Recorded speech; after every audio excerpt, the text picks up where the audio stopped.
Even though I called so many times. Don't mess with me. What are you doing? On the night of our wedding, my husband George said he was going out for drinks with an old friend and left. I trusted George and married him, yet he was betraying me behind my back. Moreover, after this, the worst betrayal will be discovered. I will never forgive you. Kelly. Were you watching me? That's creepy. Who's creepy? I'll send those words right back at you. The moment I heard from my father, I lost all my love for George. I'll corner him and destroy him. My name is Kelly, I'm 26 years old. I work in New York at a retail store. I've always loved fashion, so I enjoy my job. I still think I'm young at 26, but recently there's been a big change in my private life. I finally tied the knot with George, whom I had been dating for 2 years. We registered our marriage and had the wedding I always dreamed of. We met through a friend's introduction. I love male pop singers, especially the main vocalist in a certain group.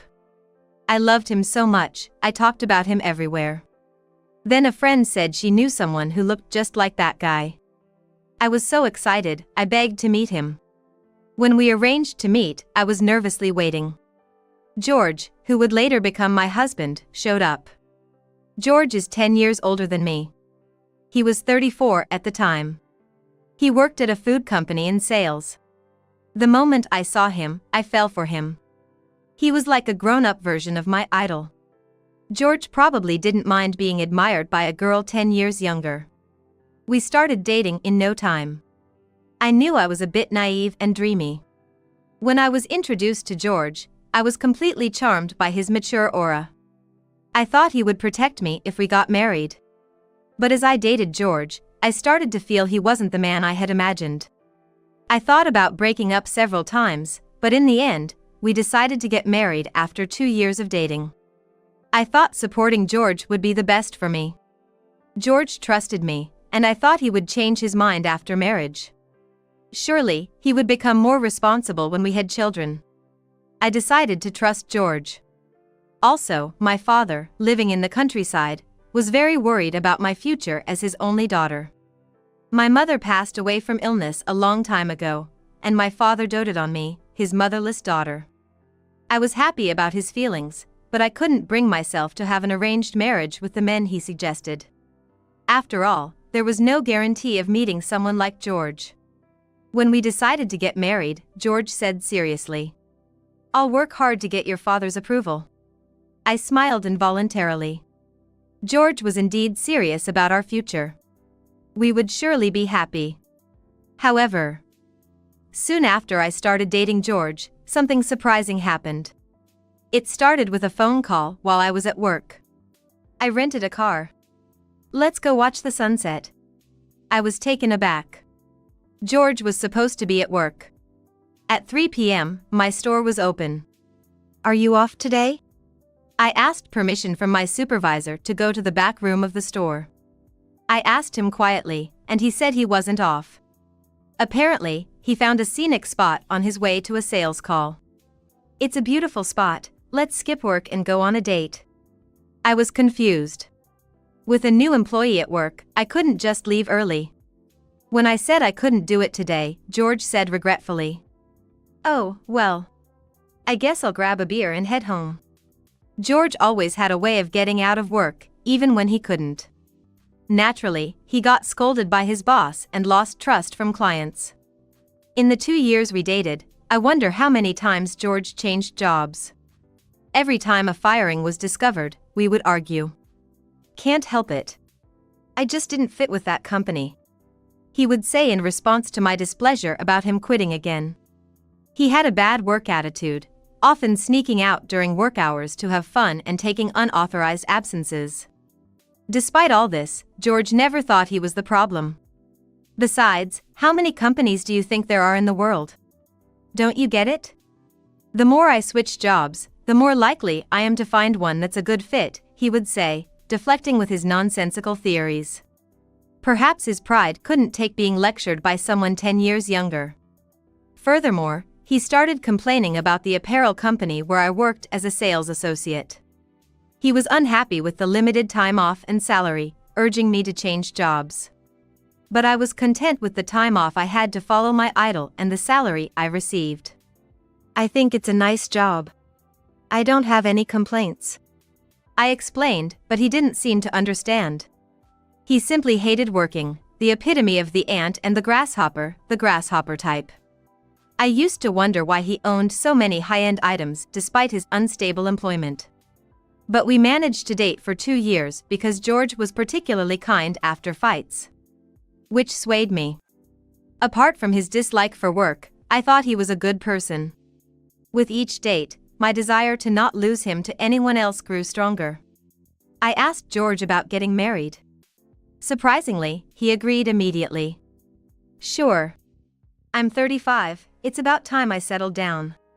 And so, our marriage was set, and we visited each other's parents. George's family was a typical middle-class household. His parents seemed uninterested in him, ending the meeting abruptly. I was relieved to think we wouldn't be interfered with after marriage.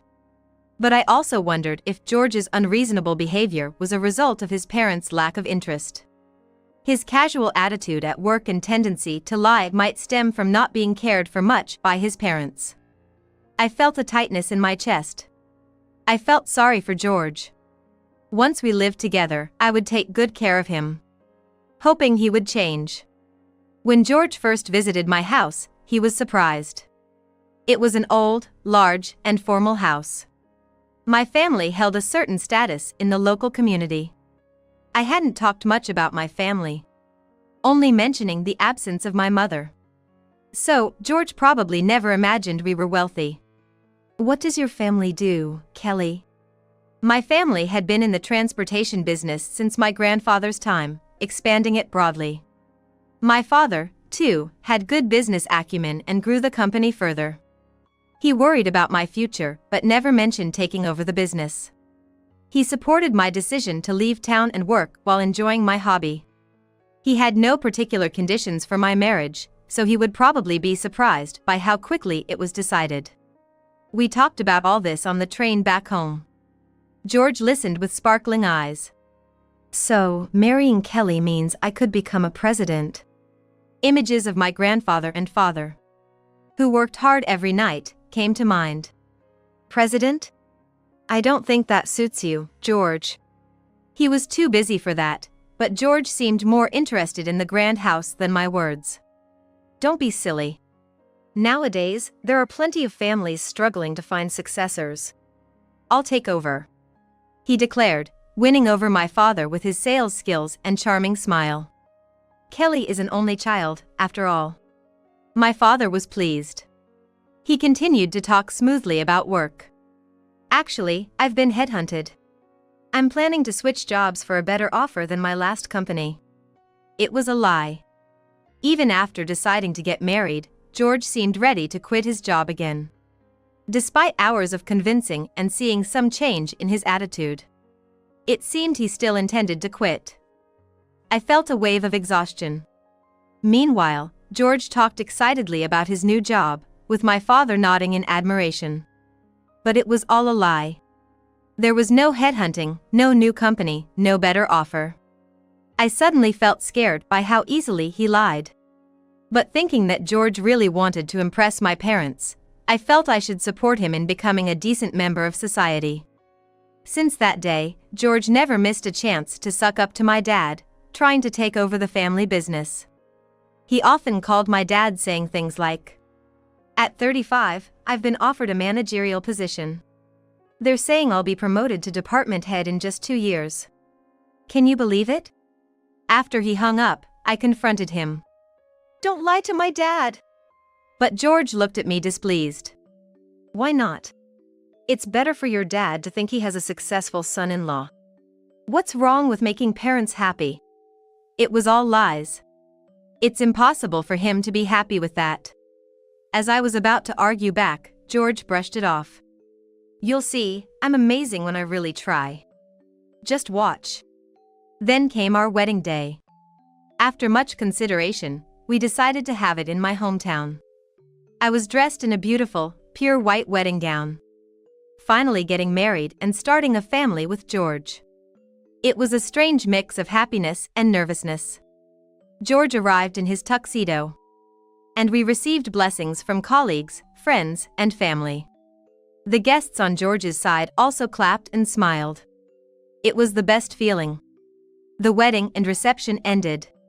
We had a room in the hotel at the venue. We were leaving early the next morning for our honeymoon in Guam. I chose the destination, a place I'd always wanted to visit. It was George's first time going abroad, and he seemed excited. The ceremony was amazing. I was thrilled when my favorite song played during the candle service. As I sat on the bed and took a deep breath, I noticed George was fidgety. The after party? Starts at 6, right? There was an after party planned following the wedding. My colleague and George's old school friend took charge of organizing it.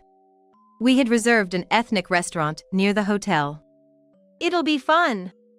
George got up distractedly. I'm going outside for fresh air. Something felt off. But at the after party, surrounded by old friends, George seemed his usual self again. When I mentioned his earlier restlessness, he laughed it off. I'm just nervous about my first overseas trip. I was nervous too. I have a fear of heights, so spending nearly 4 hours on a plane was a bit worrying. But I intuitively knew he was lying. The after party ended. George, who should have returned to the hotel, lingered at the venue. When I approached him, he told me to go back first. I'm gonna grab a drink with mates. You can go on and sleep. He's still drinking? I was surprised. Maybe he was really nervous about the trip and trying to distract himself with alcohol. I decided to rely on him during the trip. All right. Have a good time. But later, I found out George was with his ex, Diana, who had attended our wedding. They disappeared into the night. Around 10 p.m. I was fast asleep from the day's fatigue when the phone rang. It was George. I called so many times. Don't mess with me. What are you doing? He was angrily lashing out. I had just woken up and was confused. We're surrounded by some weird people. They're all calling your name. What's that about? I heard a knock at the door. Someone's here, hold on. I hung up and went to the door. My phone showed a history of missed calls from George. My dad was standing outside. Seeing my father's stern expression, I knew something was wrong. Kelly, there's something important. Come with me. I instantly knew it wasn't good news. My heart raced. I didn't want to know. But my father's face was tense and serious. Actually, at that moment, all my trust in George vanished. It was more than a shock. I finally understood the meaning of familiarity breeds contempt. We arrived at a hotel near the next station in my father's car. There are several hotels in the area, but this one is managed by my father. There was a crowd at the front desk, surrounded by employees in hotel uniforms. In the middle of the crowd stood George and an unknown woman. George started yelling when he noticed me. Kelly, were you spying on me? That's creepy. Creepy? I'll send those words right back at you. The moment I heard the story in the car, all my love for George disappeared. I was determined to bring him down completely. My father sharply interrupted George's words. These are our employees. How dare you betray Kelly like this? George turned pale. What? All of them are employees. Apparently, this is what happened. George had spotted his ex-girlfriend among the classmates at the wedding. He easily made a promise with her during the after-party. Then he lied about going drinking with friends to send me home first. He checked into this hotel without knowing it belonged to my father. It might not have been discovered. But my father was so happy about my marriage that he live-streamed my wedding in all the company's employee cafeterias. What?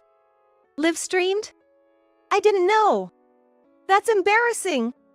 I blushed, and my father, sweating profusely, apologized. Sorry, I was just too happy. While many employees congratulated us, It was quite a display of parental pride. I muttered how awkward it would be to face everyone now. However, my father insisted that this live stream helped us discover George's misdeed sooner. The hotel front desk man, who had seen the live stream, was shocked to see the new groom, who just married the boss's daughter, checking into the hotel with another woman on the night of the wedding. Though he let them into their room, the front desk was in an uproar. The employees debated whether to inform the boss. During their discussions, about 2 hours passed. George and the woman emerged from the room. The employees, determined not to let them leave, surrounded George. Panicked, George called me frantically. "It's all out in the open. What are you thinking? Treating my precious daughter like this?" My father, a former rugby player with a powerful voice, stood imposingly. George, always more delicate and gentle, was visibly shaken by his booming voice. "No, it's a misunderstanding, or a mistake." His trembling voice was pathetic. It was clear he was trying to wriggle out of the situation. The ex-girlfriend looked at him with disdain. I had reached my limit. "Who is that woman?" "My own husband is cheating right under my nose, and in front of my father's employees, no less." It was a huge embarrassment. Not only did he humiliate our family, but he also tarnished the company's name. I had forgiven him for his looks, but this was unforgivable. "I will never forgive you." Seeing my furious face, George started making excuses. "Kelly, you've got it all wrong. My ex-girlfriend, she forced me." Diana and I both exclaimed in disbelief, glaring at each other like furies. George seemed to have decided to blame it all on her, portraying himself as the victim. "Stop lying. We've already seen the surveillance footage of you happily checking in," my father pointed out, making George flinch again.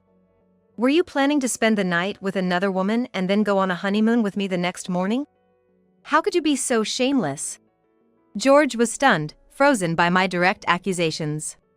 I had never shown him this side of me before. An intense anger surged through me, more than I'd ever felt. Not only did he belittle me, but he also embarrassed our family to this extent. He was going to pay for this. In fact, the surrounding employees were utterly appalled. To think that such a happy wedding took place during the day, and by night the groom had already betrayed the bride. George nervously started to speak. "Kelly, it's not something to be so angry about. We were just reminiscing about old times," I shouted back. "Stop lying." I turned to my father. "Dad, he's been going on about being headhunted and becoming a manager, but it's all lies. He was actually after your business." My father turned red with anger. "What? I thought he was always too good to be true, this guy." Pressed by my father's imposing presence, George crouched down, holding his head. "I'm sorry." Both my father and I looked at him with disdain, like one would look at an insect. He really was nothing but a pest who had crept into my life and our home. The employees around us whispered to each other about George's deceitful antics. He had fooled not only the president's daughter but the president himself with his marriage for money. It was a significant scandal we had stumbled upon. The employees didn't know how to react to the situation. "He's a good-for-nothing, a freeloader who can't even do a proper job. Just because he's got a bit of a handsome face." I relentlessly exposed his secrets, and George looked like he couldn't believe what was happening. "I thought it was just a phase or a bad past that my naive daughter brought home. I didn't even hire a private investigator when they decided to get married, thinking we could re-educate him. But I never imagined he would turn out to be such a scoundrel." My father was disgusted, and I felt sorry for him. I should have consulted more with others. Choosing a marriage partner based on looks alone was a mistake. I really intended to reform George. The idea that love could fix everything was just a sweet illusion. "Well, it's good that we found out now. Divorce immediately." George shouted in disbelief, "What?" and looked up with a sly smile, starting to plead. "Please, anything but that. What about me becoming your adopted son instead?" My father and I were dumbfounded. George, excessively humble and groveling, was truly disgusting. Why should we have to accept such trash into our family? What? You have a problem? My father smirked at him, indicating he knew everything. Realizing this, George looked down, ashen-faced. When I looked at my father in confusion, he spat out. Turns out, this guy, George, racked up a lot of debt. He couldn't borrow anymore, so he married you so that he could start borrowing again. My father had immediately started investigating George's background after receiving a call from the employees. In just a short time, the extent of his debts was revealed, and that's why my father was constantly checking his phone amidst this chaos. Everything went dark before my eyes. He even had debts. That's right. I remembered. All those high-end items. I worked in apparel sales and always used products from my company, but George always flaunted his bags and watches. So that's how he could afford them despite not working. He must have been secretly racking up debt. Perhaps he even reassured lenders, saying he was marrying the president's daughter. Such a despicable man. You're beyond redemption. The more I learn about you, the more disgusted I become. George looked at me with shrunken eyes. Kelly, don't say that. Tears forming. Suddenly, he began to cry and clung to my feet. Kelly, you're all I have. You said you'd support me. His sudden attempt to win sympathy through tears. But I coldly shook him off. He exaggeratedly fell to the ground, obviously pretending to be weak. Why bother now? Ask your ex-girlfriend standing right there for help. I pointed to the woman standing sullenly beside him. Until then, his ex-girlfriend had been almost silent, but now she spoke with utter contempt. He told me he'd make me the wife of a president. He married you but had no love for you. He just wanted to use you to escape his debts. George, still on the ground, shouted in panic. His act to gain sympathy was clearly abandoned. That's a lie. Diana's trying to frame me. I love Kelly the most. She would never hurt me like this. Still trying to deceive us. I was fed up. Do you really think you can continue to fool us like this? Are you an idiot? I shouted.